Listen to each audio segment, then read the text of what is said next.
Hello everyone and welcome back to a brand new video of Fox Flicks on True Green 7. Today we'll see in episode 5 of his turning video game characters into Pokemon cities. Let's hop in and see which new character becomes a new Mon. Alright, True Hey Green. guys, Ron here, and this What is you part got? 5 of a series where I turn video game characters into Pokemon. I try my best to consider how their abilities translate into Pokemon moves and stats.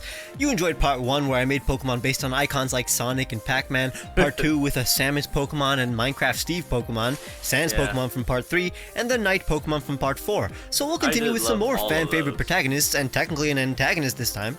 They're all titular characters though. Keep in mind, the types and concepts of these Pokemon aren't literally going to be the same as their inspiration. Just because I'm making That's a fine. Cuphead Pokemon, that doesn't mean it's going to be a literal Cup Boy. I want to create separate, believable Pokemon that have Oh, the unique Chun-Li concepts Mon. based on their origin. But there is definitely a spectrum. Soramon? Some are extremely faithful, while others are only inspired by the original video game character. Make sure to subscribe if you haven't, It's and click the fine, it's notification fine. bell to know when Fakemon videos come out. Like last week, when I turned average Pokemon like Hypno into legendaries. Oh, Let's I begin with remember something that a little video. bit simple. Cuphead. A highly requested character, one of the very few that isn't a human or animal. I mean, he's a cup that shoots energy from his fingers, humanoid. but I think the most iconic part is the fact that his head is full of milk, which is also his soul, I think. We already have a soul inside a cup in this Oh, franchise, so I'm not going to Sinistry, do anything that's porcelain right. related. But there is a yokai that I can easily base a Cuphead Pokemon on. The Kappa. These mythological creatures from Japan are turtle duck humanoids Okay. that love cucumbers and wrestling. They are tricksters and, most importantly, in most depictions at least, have concave heads full of water. Like Cuphead, they can easily get in trouble. In fact, Okay. Lombre and potentially Golduck are based on Kappas. But how about we make a Kappa Pokemon that has a head full of water and shoots water guns from their fingers? I'll call it Kappa. Genius! Oh, I'm yeah, actually going to start by Kappa. literally sketching in Cuphead's Kappa. general shapes and proportions, Yeah, and then okay. adding the new Kappa attributes on top. I tried to add a sharp beak, but realized a more stylized and simple beak would be way more fitting later on. Some grass hair, and it already Nice. looks like a Kappa. Instead of pants, he'll have the bottom of a turtle shell and webbed feet and hands instead of gloves and shoes. A grass cape instead of a turtle shell, since I don't want to make it look like a Not full-on bad. turtle, and Pac-Man looking eyes that are faithful to the original rubber hose animation style, but also match the lily pad handle on its head. Refining it all before adding the aquas and greens. Really fits its typing. Say hi to Kappa, The the water concave grass. Pokemon, a water grass type.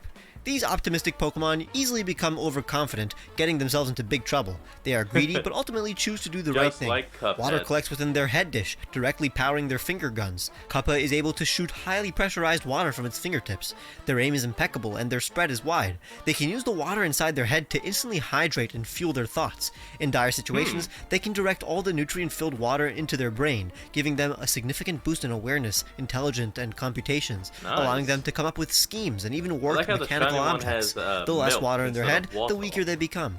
They are incredibly powerful and intelligent during storms. They have the abilities Mega Launcher, Storm Drain, and Sniper. Their shiny is both a reference to Cuphead and a bit of Mugmed's color scheme. He even has some milk. I was very delighted with Nice. this design. It looks pretty natural. A cool balance between faithfulness and a I new wonder concept. how he would react Love the with colors tea too. or liquor in his Next head. is Spyro, another highly requested character and the oldest in today's video. Here's the problem. He's literally a dragon and does dragon things. He already looks like a Pokemon, but simply isn't in Pokemon's art that's style. it. I'm not going to make him more humanoid or base it on another animal, so I have no choice but to simply draw Spyro in Pokemon's art style.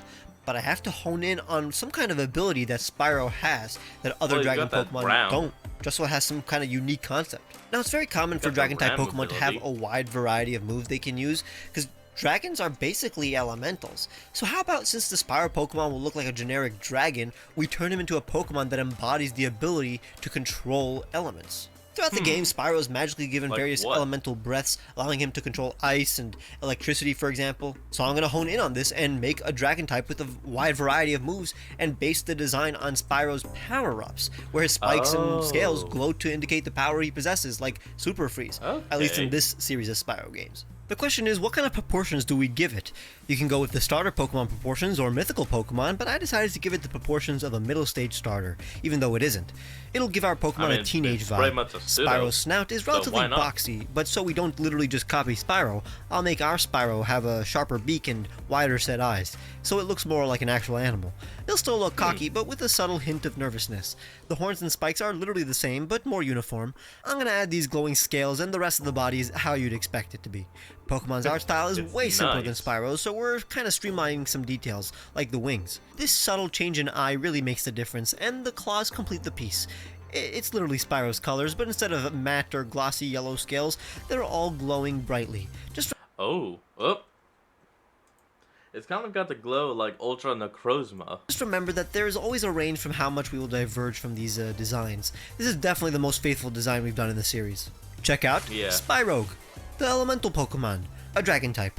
This arrogant yet dutiful Pokemon possesses the widest move pool of all. Spyrogue absorb the natural energy from their surroundings, giving them the power to wield the elements. They contain lungs that can adapt to whichever element they produce internally, and project from their mouth. They favor fire breath, but are quite adept at firing ice and electricity.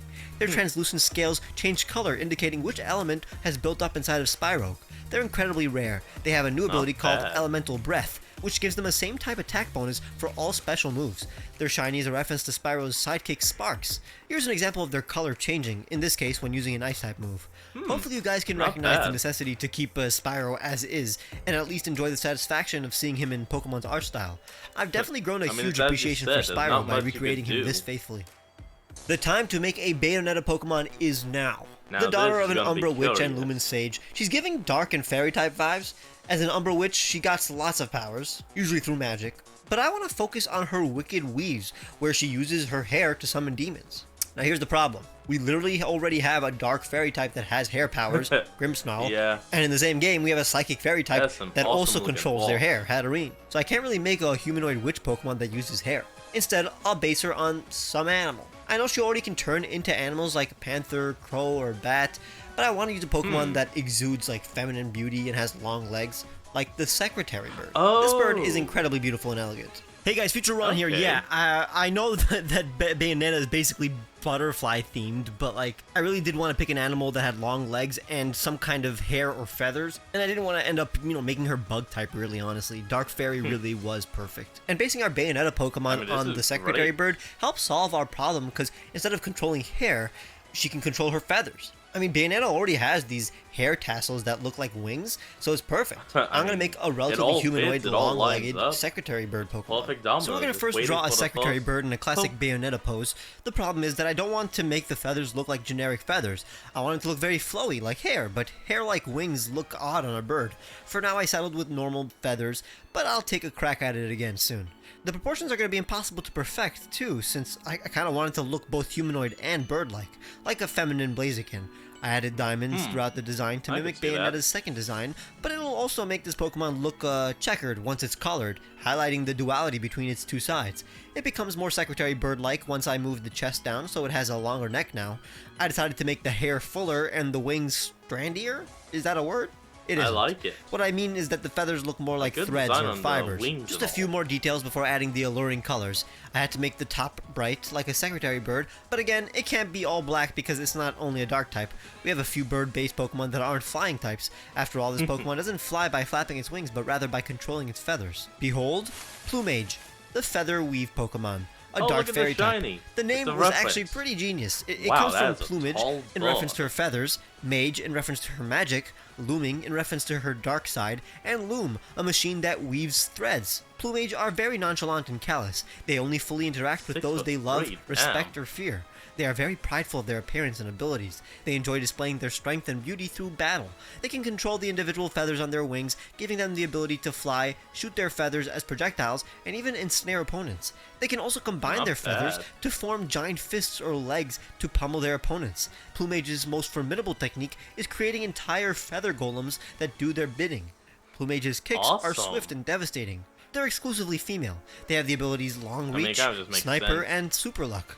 Her shiny is based on Bayonetta's best friend and rival, Gian. This was Yeah, definitely the hardest go to on. make in today's video since her proportions are relatively unprecedented, and I wanted at least to try to make this somewhat realistic as a Pokemon. I think But you I did shouldn't be hard great. on myself since I was making a freaking Bayonetta Pokemon. It was always going to end up like this.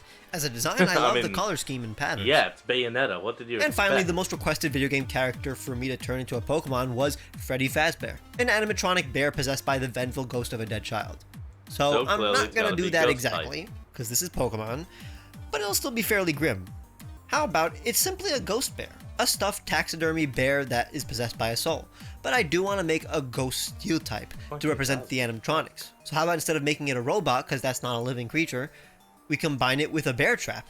This bear meshed with a bear trap that killed it, thus trapping trap. it in purgatory, like making it. it unable to move on to the afterlife. This theme is kind of relevant since Freddy traps the player in Five Nights at Freddy's, so let's do it.